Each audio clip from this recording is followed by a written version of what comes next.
Centi শুধুমাত্র একটি নাম নয়, স্মৃতিতে জড়িয়ে থাকা গভীর এক ভালোবাসা, এক সহানুভূতি, আবার একই সাথে না পাওয়া অনেক প্রশ্নের এক রহস্য।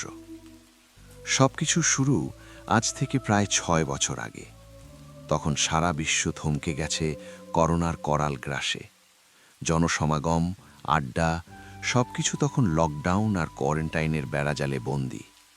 ঠিক এমনই এক নিস্তব্ধ সময়ে এক শুক্রবারের দুপুরে আমাদের বাড়িতে আত্মীয় স্বজনদের দাওয়াত ছিল।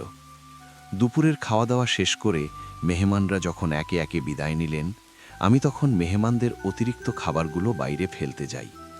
ঠিক সেই মুহূর্তে আমার নজরে আসে বাড়ির পাশের ড্রেনের কোণে দাঁড়িয়ে থাকা একটি অপরিচিত কুকুর। ওর শুকনো দেহ আর অসহায় ভঙ্গি দেখে বুঝতে পারলাম ক্ষুধার তাড়নায় সে ড্রেনের নোংরা স্তূপেই খাবার খুঁজছে। মায়া লাগলো খুব। আমি হাতের ইশারায় ওকে ছুছু করে কাছে ডাকলাম এবং উদ্বৃত্ত খাবারগুলো ওর সামনে দিলাম। অবাক হয়ে দেখলাম ক্ষুধার্ত প্রাণীটি ঠিক কতটা দ্রুত গতিতে জিভ দিয়ে খাবারগুলো টেনে নিচ্ছে। দেখে মনে হচ্ছিল কে জানে কতদিন ধরে ও অভুক্ত ছিল। আমি কিছুক্ষণ দাঁড়িয়ে ওর খাওয়া দেখলাম, তারপর ব্যস্ততার কারণে বাড়ির ভেতর চলে এলাম। পরদিন দুপুরে এক অদ্ভুত কাণ্ড হলো। দেখলাম সেই একই কুকুর ঠিক আমাদের বাড়ির গেটের সামনে এসে চুপচাপ দাঁড়িয়ে আছে, যেন সে জানে এখান থেকে তাকে শূন্য হাতে ফিরতে হবে না। আমি মাকে ডেকে বললাম, দেখো মা, কালকে ওকে খাবার দিয়েছিলাম তো আজকেও সেই লোভে এখানে চলে এসেছে, ঘরে কিছু থাকলে দাও তো ওকে। কিন্তু তার এই আসা যাওয়া আর বন্ধ হলো না।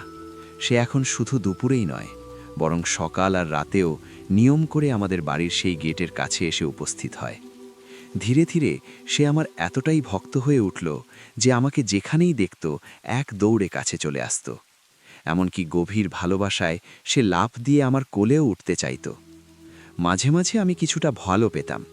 মনে হতো এই অতি উৎসাহে যদি কোনোভাবে ওর আঁচড় বা কামড় লেগে যায়, তবে হয়তো সেই 14টা ইনজেকশন দেওয়ার ঝক্কি পোহাতে হবে।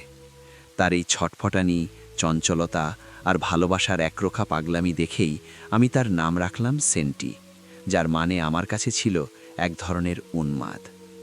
এভাবেই 6টি মাস কেটে গেল। সেন্টি যখন প্রথমবার অন্তঃসত্ত্বা হলো, সে যেন বড্ড অসহায় হয়ে পড়ল। আমি বাড়ির পাশে এক কোণে ওর থাকার ব্যবস্থা করলাম। সময় মতো খাবার আর যত্ন নেওয়াটা তখন আমার দৈনন্দিন কাজের অংশ হয়ে দাঁড়ালো। কিন্তু সমস্যা শুরু হলো যখন সে 5টি বাচ্চার জন্ম দিল। এলাকাবাসীরা চাপ দিতে লাগলো ওকে তাড়িয়ে দেওয়ার জন্য। কিন্তু সবার কথা উপেক্ষা করে আমি ওকেও রাখলাম, ওর ছানাদেরও আগলে রাখলাম। কিন্তু হঠাৎ একদিন সকালে সব ওলটপালট হয়ে গেল। দেখলাম একটি বাচ্চা মরে পড়ে আছে। আমি তাকে মাটি চাপা দিলাম। কিন্তু সেখানেই শেষ নয়।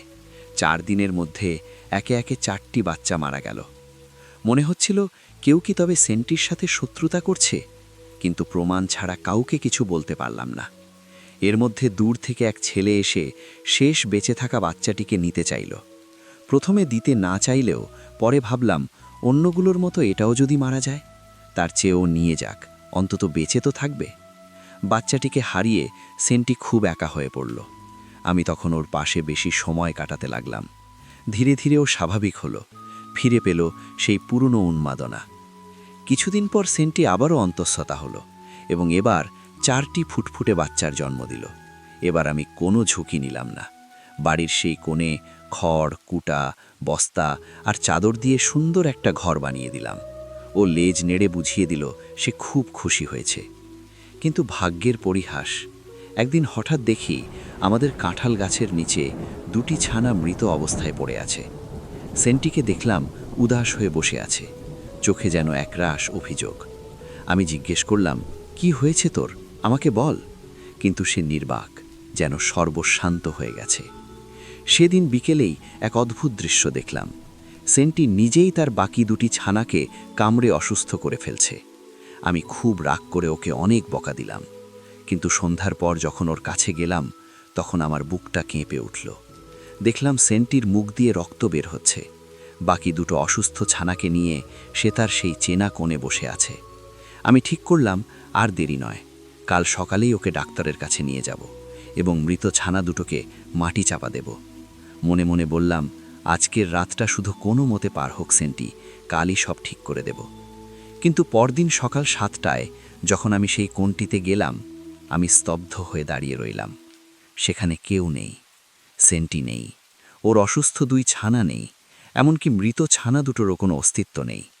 চারপাশ খুঁজলাম, মানুষকে জিজ্ঞেস করলাম, কিন্তু সবাই বলল তারা কিছুই জানে না। সকাল 7টা বাজার আগেই 5টি প্রাণী কিভাবে মরে যাওয়া ছানাসহ উধাও হয়ে গেল, তা আজও আমার কাছে এক বিশাল রহস্য। আজ মনে হয় সেন্টি হয়তো তার বাচ্চাদের সেদিন এজন্যই কামড়াচ্ছিল, যেন অন্য কেউ তাদের মারার আগে সে নিজেই তাদের শেষ করে দিতে পারে। হয়তো সে বলতে চেয়েছিল, আমি এখানে সবার কাছে একটি বোঝা হয়ে গেছি।